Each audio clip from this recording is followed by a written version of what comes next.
Digital SLRs with video mode have 4 essential features which makes them special.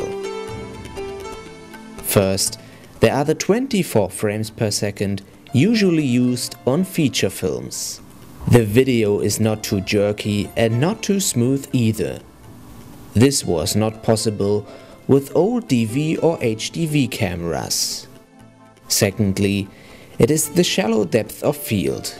The audience is clearly drawn to objects or people that are important in the right moment. For example, that could mean that an actor is in focus and the background is blurry and out of focus. Important is also the third point. The recorded video can be easily edited using any software. Even in color correction, one has great freedom and can achieve both a high contrast and a more flat look without losing too much detail or seeing artifacts.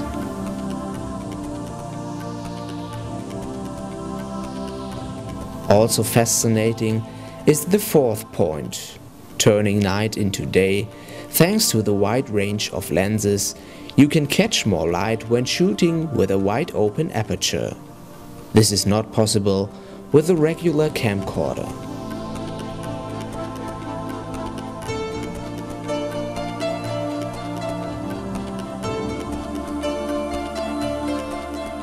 Before starting shooting, you should change some camera settings. Everything should be controlled manually. That means aperture, ISO and shutter speed. These are the same settings used in photography, whether analog or digital. The higher the aperture, the less light will enter the iris. That also means that an aperture of f1.4 gives you a shallow depth of field, and at f8 are much more objects in focus. This applies to objects that are close to the camera as well as distant objects. The ISO starts at 100 and ends at 6400 on the most DSLRs. These values are used for regulating the brightness. The shutter speed has to be set differently in video mode. When shooting with 24 or 25 frames per second, use a shutter speed of 50. At 50 fps it is 100. Always double the frame rate. When filming with an aperture of f1.8, a shutter speed of 50 and ISO 100, the image is heavily overexposed in daylight. In photography, you would just shoot with a faster shutter speed, for example 1000, to expose the image correctly.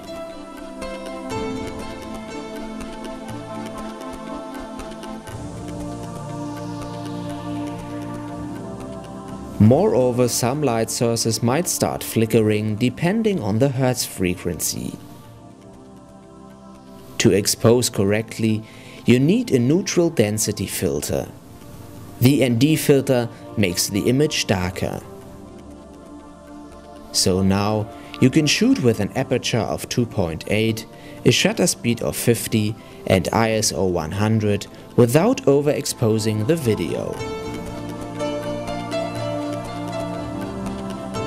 Back to the camera settings. Most DSLRs let you choose a picture profile or picture style. It is important that you take the sharpness out completely because it leads to moire. Those are lines in detailed objects, for example when filming waves. You also lose other fine details. It makes sense to sharpen the video in post-production. Make sure to take the contrast completely down or you will lose details in the shadows. Also, desaturate the image slightly. These are the ideal settings for getting the best out of your video in post-production and for creating a nice film look.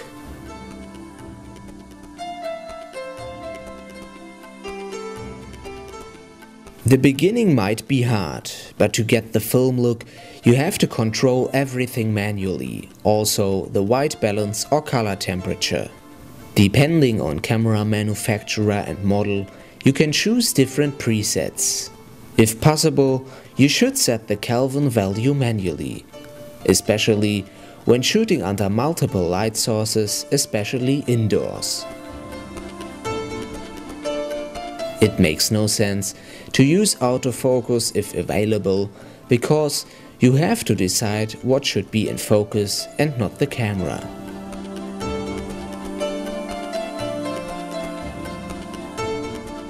If you take a look around, you may have the feeling that many DSLR cameramen are professionals just because they use expensive gear.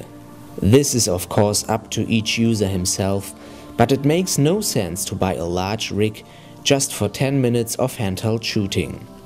This kind of gear is meant for shooting hours without a pause and no tripod.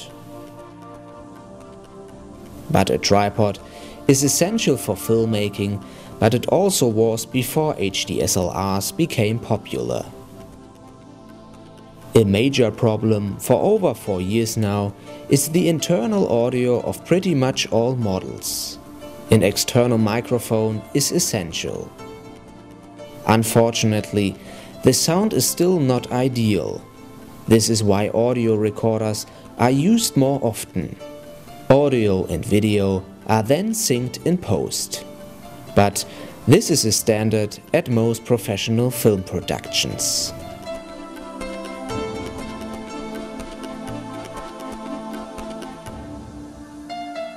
The right or best lens does not exist. Depending on what you are filming, a lens can be perfect or unusable. When filming sport, like soccer or hockey, a tele lens is essential. But also, a shot of the whole stadium when panning with a wide-angle lens can be impressive. Prime lenses with a wide-open aperture are ideal for shooting fictional work like music videos or short films. Because you can repeat shots if an actor gets too close to the camera and is out of focus. Zoom lenses should be used if things are happening fast. Whether sports or documenting a demonstration, if something unexpected happens, the range of focal length in one lens is exactly the right thing. A wide-angle lens is also useful for shooting a documentary because you can get very close to people and interview them without interruption. Plus, you can mount a directional microphone on top of the camera and can be sure that you only hear the person you're interviewing without too much background noise. But don't shoot too wide open, because things might get out of focus very quick. For news and documentaries is an aperture between f4 and f8 recommended. To get a nice shallow depth of field, we recommend shooting between 1.2 and 4.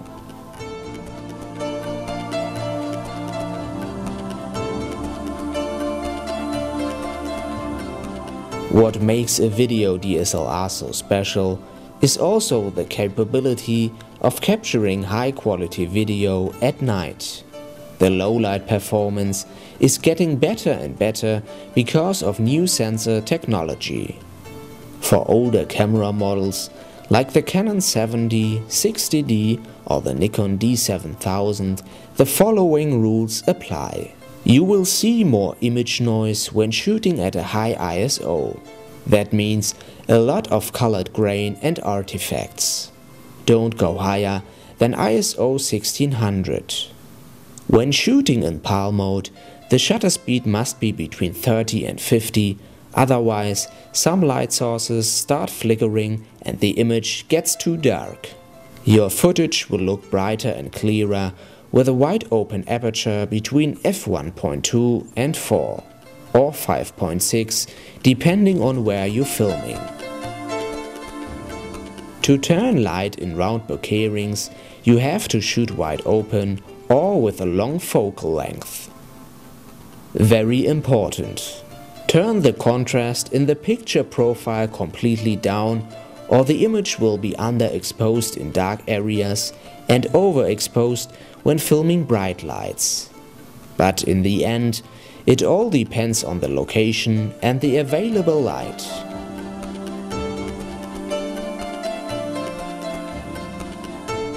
For most people, the film look is the reason to shoot with a DSLR.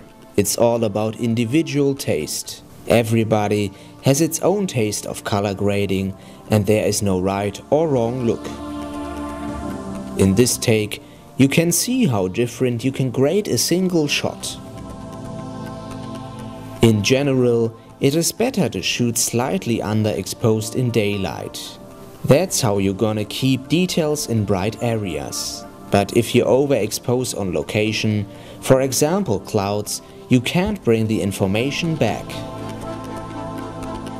Many professional feature films have a flat image, which means no harsh contrasts and a lot of dynamic range.